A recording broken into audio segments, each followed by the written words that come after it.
Ba-da-bum! Badass women in history. So today, we're going to talk about Juana Belen Gutierrez de Mendoza.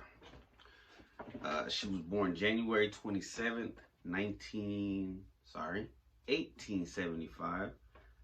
She passed on July 13th, 1942. She was a Mexican journalist, feminist, professor, and activist. She was an author of radical feminist literature and contributed to leftist newspapers including El Diario del Hogar and El Hijo de Ajuzote. Considered a prominent female writer and participant in the Mexican Revolution, she was outspoken in her criticism of the Catholic Church and Porfiriato through her newspaper Vesper. Wow. Early life. She was born in San Juan del Rio, Durango, Mexico. Shout out to Durango. Her father, Santiago Gutierrez Lomeli, was originally from Jalisco and worked as a farm worker in an estate in San Pedro de Gallo, Durango. Her mother, Porfiria Chavez, was a devout woman with indigenous Caxan roots from the region of Juchipila in Zacatecas. I want to look up that Caxcan. It's probably like a Native American tribe.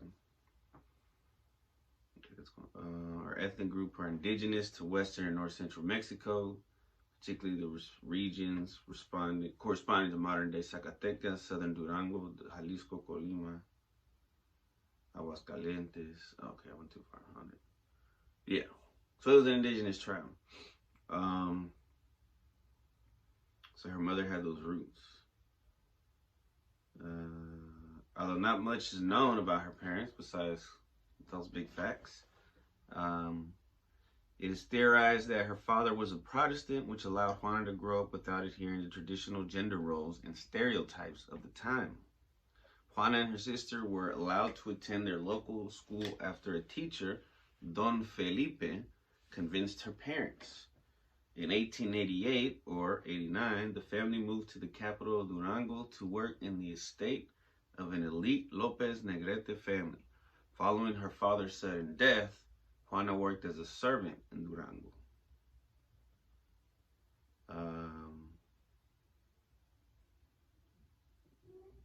In 1892, at the age of 17, she married a miner. Not like a little kid. She married somebody who was, like he mined, like Minecraft. And they moved to Sierra Mojada, Coahuila. Her husband worked, shout out to Coahuila. Her husband worked as a mineral scraper in the La Esmeralda mine. They had 3 children, Santiago, whose birth and death are unknown, Laura, 1895 to 1975, wow, and Julia, 1899 to 1993. Juana worked as a seamstress, making denim clothes for the miners, and contributed to sustaining her family by helping with her husband's labor duties. After her husband's sudden death in 1909, she became solely responsible for her family and purchased mine stocks and goat herd to sell milk for income. Hustling. Her mom was a gangster. Early activism. That's a lot of information about her parents. Juana Belen Gutierrez de Mendoza was initially aspired to begin her journalism career after witnessing the hardships Mexican miners faced while working at the La Esmeralda mine in Coahuila, Mexico.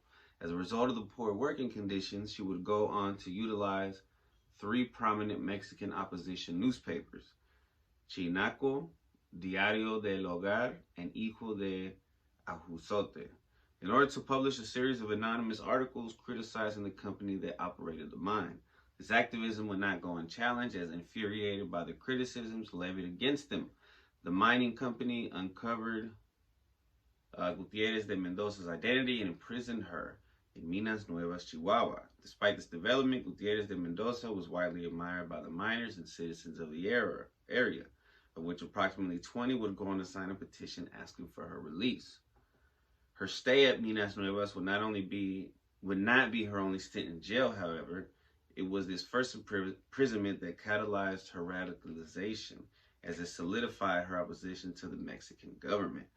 During this period, Mexico was under the leadership of Porfirio Diaz, whose presidency spanned over 3 decades and was characterized by the country's rapid modernization, which included infrastructure improvements and increased foreign investment.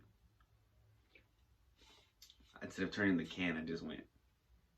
I shouldn't do that. I should just turn the can so that the mouth part is by my mouth. I don't know why I keep doing that.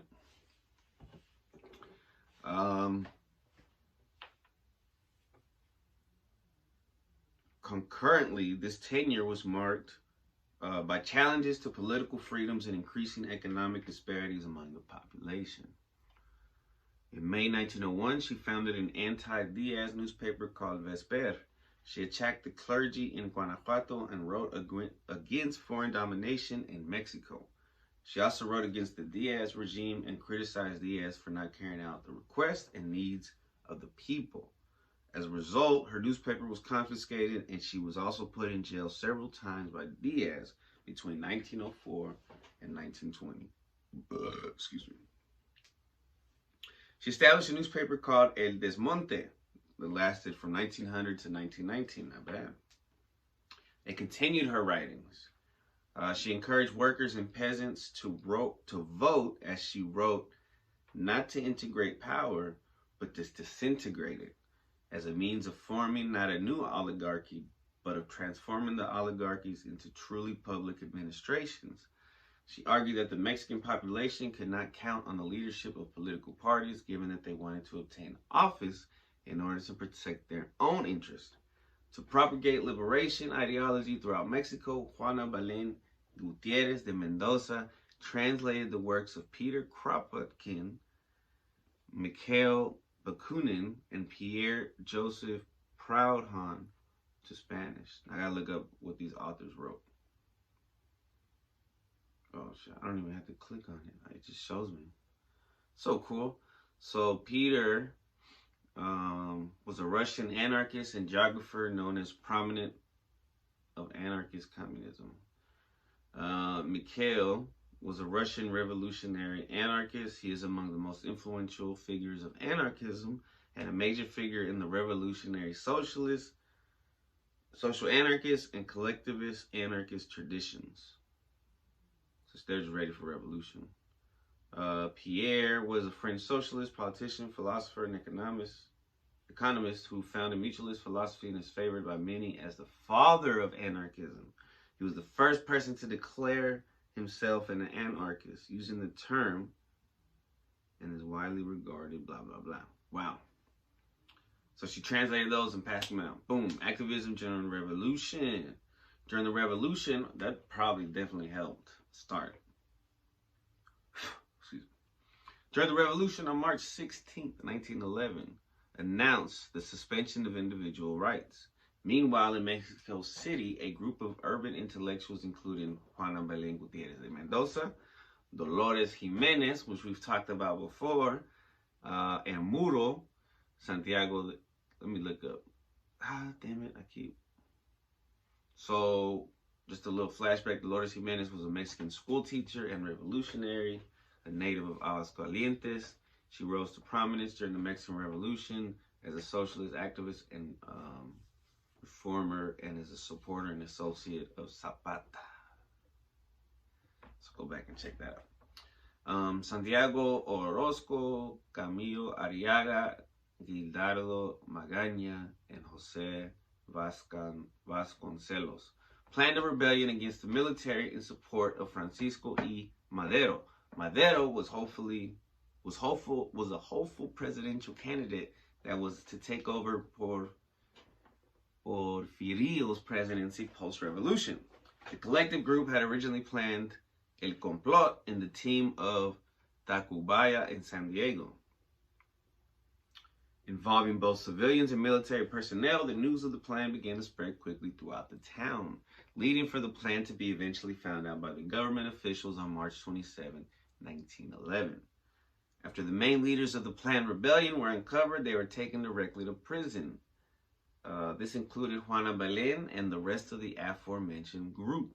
Although this wasn't the first time Juana was sent to prison, it was the first time she was sent during the Mexican Revolution. On top of the planned rebellion, the group also had to put together a separate plan of action, this time revolving around protesting in support of social reforms. The political and social plan, claiming for the states of Guerrero, Michoacán, and Tlaxcala, Puebla, and I know I'm saying that wrong. I'm going to look it up now. Puebla and the federal district aim to unrecognize the current president and vice president. Sorry, I'm trying to look up the definition or the translation. Man, DuckDuckGo sucks. I don't know why I have it set as the main one. DuckDuckGo used to be cool, but it's not anymore.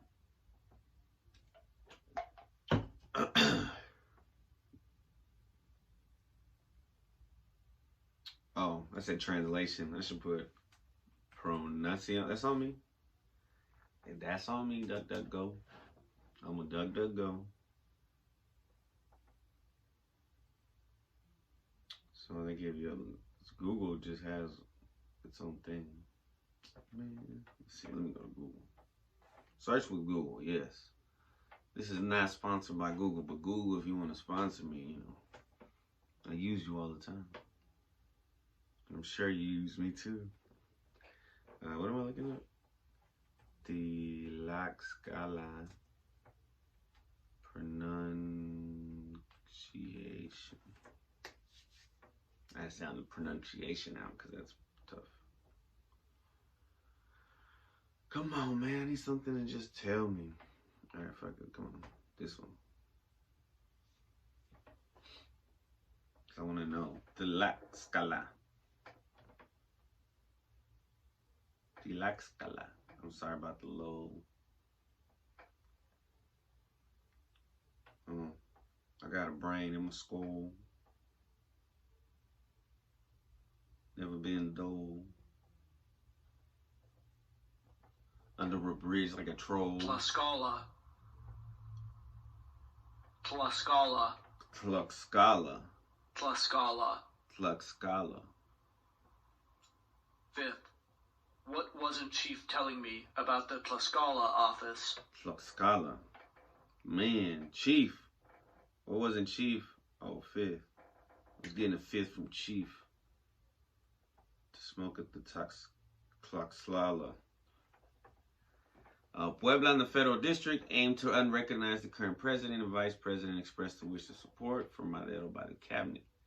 He was to be elected by the people, blah, blah, blah. She strongly advocated for an increase in wages for both men and women and reduction of labor. In 1913, after, about to just try to touch screen this shit, was democratically elected as president. Victoriano Huerta became the 39th president of Mexico via coup. Huerta ordered that Juana Belen be arrested because of her association to activism and ongoing fight for democracy. After she was released from prison, she aligned herself with the Zapatistas. During this time, she also, let's go over what that is. The Liberation Army of the South was a guerrilla force led for most of its existence by Emiliano Zapata that took part in the Mexican Revolution from 1911 to 1920. During that time, the Zapatistas fought against the national governments of Porfirio Diaz, Francisco Madera, and so on. During this time, she also established another newspaper called La Reforma, which aimed to further support the indigenous population. Amazing. In 1916, as she continued writing and publishing articles during the revolution, Juana Belen was arrested once again, this time by the government of Carranza. She was labeled a Zapatista convicta and was sentenced to 10 months in prison. Later, Juana Belen took part in establishing many feminist organizations in her state, along with other intellectual women that she had met while pursuing her activism work during the Mexican Revolution. Juana Belen, along with Elena Torres, I'm going to have to do some badass women in histories on these ladies. Evelyn T. Roy, Tholberg de Haberman, Maria de Refugio Garcia and Estela Carrasco were all part of the Consejo Nacional para las Mujeres during October 1919. Juana Belen occupied the presidential role in this organization. She also heavily participated in the Frente Único Pro Derechos de la Mujer organization, where her work there would later be highlighted as one of her most influential forms of activism. Bro, she goes hard as fudge. Activism after post-revolution. Her journalistic career, spanning over 45 years, continued to flourish after the revolution. Her relentless efforts in challenging oppressive systems were pivotal in advocating for the marginalized communities of Mexico's new and changing societal dynamics.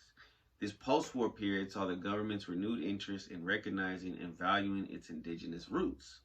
This shift inspired Gutierrez de Mendoza to adjust her own activism and literary approach to align with these new national goals. Upon returning to Mexico City in 1922, she rapidly adapted to the nation's evolving social and political environment. She became actively involved in establishing organizations like Acción Femenil and the Consejo Nacional de Mujeres Mexicanas.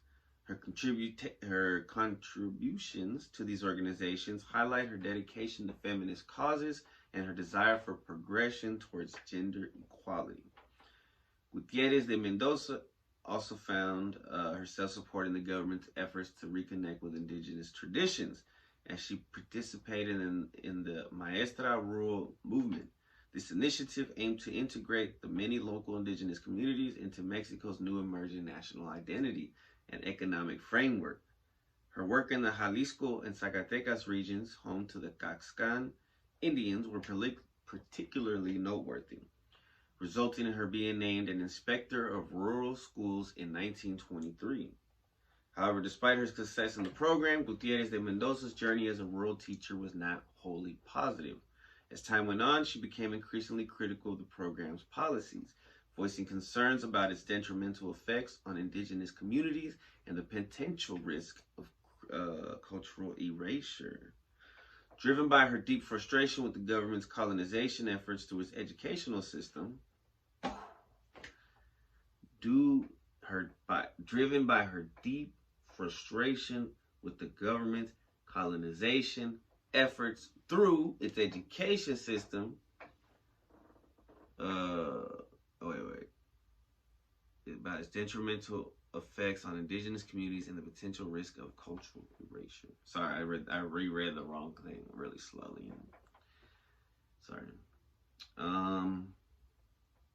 So she established the Consejo de los Caxcanes in Juchipila, Zacatecas between 1922 and 1923. As the council's director, she penned a critical treatise titled Por la Tierra y por la Raza in 1924, a literary work that directly challenged the policies of the Secretaría de Educación Pública and its leadership, highlighting the issues of cultural assimilation and the marginalization of indigenous communities.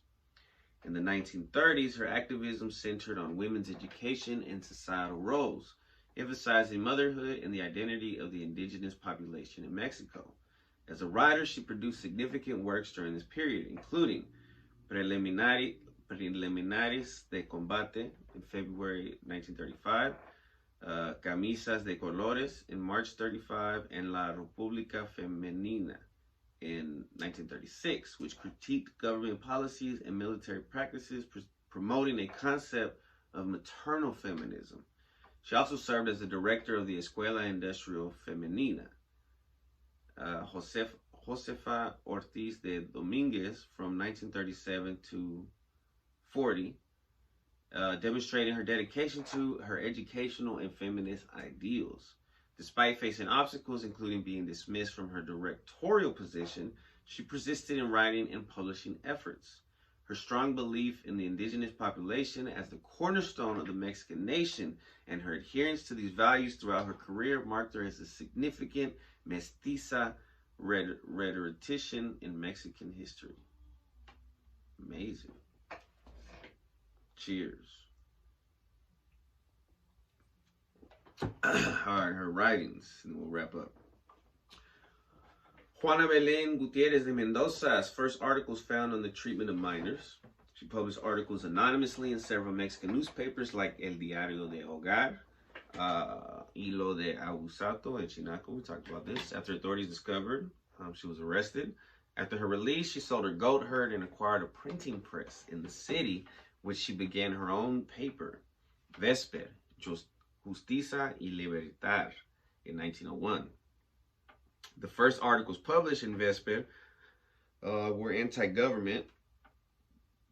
I want to make sure I'm saying that right because there's an accent on top of the E. You know, I usually don't get gassy from the V8s because there's no gas. They're not carbonated. But immediately with something that's carbonated. All right, let's see what this is.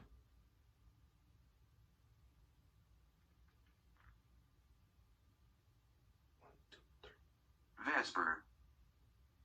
Vesper. Vesper. Nah, man, you think so? Well,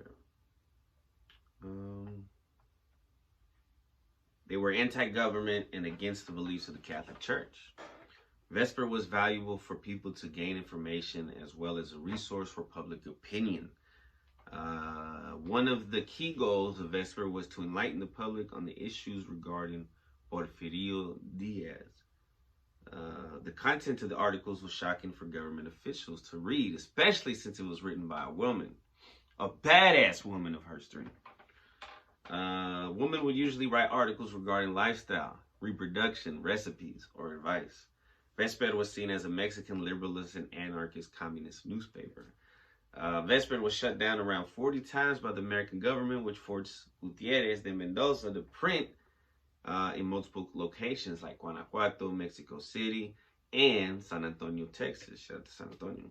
In 1903, shout out to every location. But I just, places that I've been to are the ones that I say shout out. Or that I know somebody from. In 1903, Porfirio Diaz confiscated Vesper, detained its editors, which included Gutierrez de Mendoza. She was forced to print Vesper in Texas in 1904 due to the confiscation by Diaz. In 1905, she returned to Mexico and continued printing it from Mexico City. She also partook in co-writing articles with other Mexican journalists like Laurenia Wright de Kleinhans and Hermia Galindo, which we've done one too, I think. She was the one that was for sex education in Mexican schools. Lorena Wright, Mexican writer and feminist Kleinhans. Her writings on the role of women were revolutionary for her time. Her magazine, Violence for Anahuac, in 1887, changed the paradigm by promoting as the core ideology of the magazine. Blase, blase.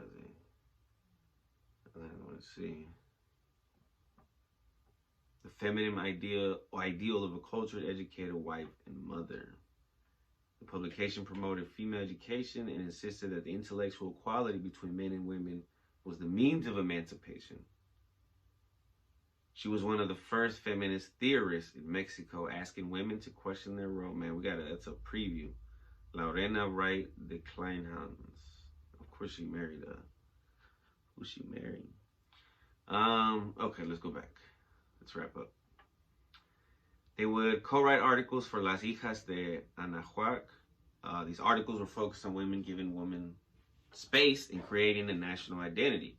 Most of these articles were centered around battling mestizaje, a person of mixed European and indigenous non-European ancestry in the former Spanish Empire. In certain regions, such as Latin America, it may also refer to people who are culturally European, even though their ancestors are indigenous. Oh, because they're trying to erase the culture, the old school culture. Mestizaje was a political idea that was formed by José Vasconcelos through his book La Raza Cósmica, a Spanish language book written and published in 1925 by Mexican philosopher, Secretary of Education, expressed the ideology of a future fifth race in the Americas. an agglomeration of all the races. Whoa. Claiming that social... what do you say?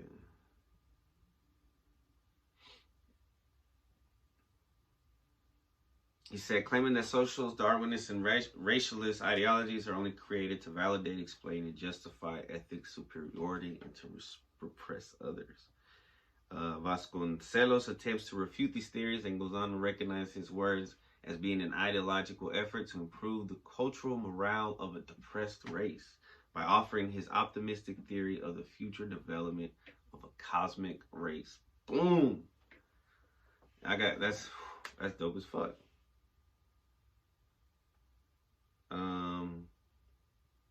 So she started working with these guys. Oh, no, she got that's an idea from that guy. Gutierrez de Mendoza would neglect the term mestiza in her writings and emphasize indigenous culture. The Catholic Church has strong beliefs that align with mestizaje and pushed for mistreatment of indigenous people, which is why Gutierrez de Mendoza would write against the church.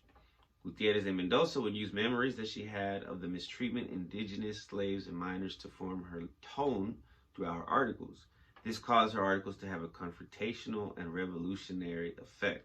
In June 15 of 1919, Gutierrez de Mendoza released a newspaper named El Desmonte. She claimed that Vesper was overly dreamy and overly idealistic. The change in the name would reflect the changes in her perspective. El Desmonte was meant to be stern and clear. She claimed that El Desmonte would be written with axe blows, and the axe sometimes decapitates. Wow. Shout out R.I.P. to Juana Belen Gutierrez of Mendoza. Badass woman of history. No dang doubt. Okay, I also got a freestyle pulled up for the freestyle of the week, baby. And then we'll wrap up. Keep saying that, and then we'll wrap up. Yeah, I think I should take a break. All right, we're gonna take a break, and then we'll come back and freestyle.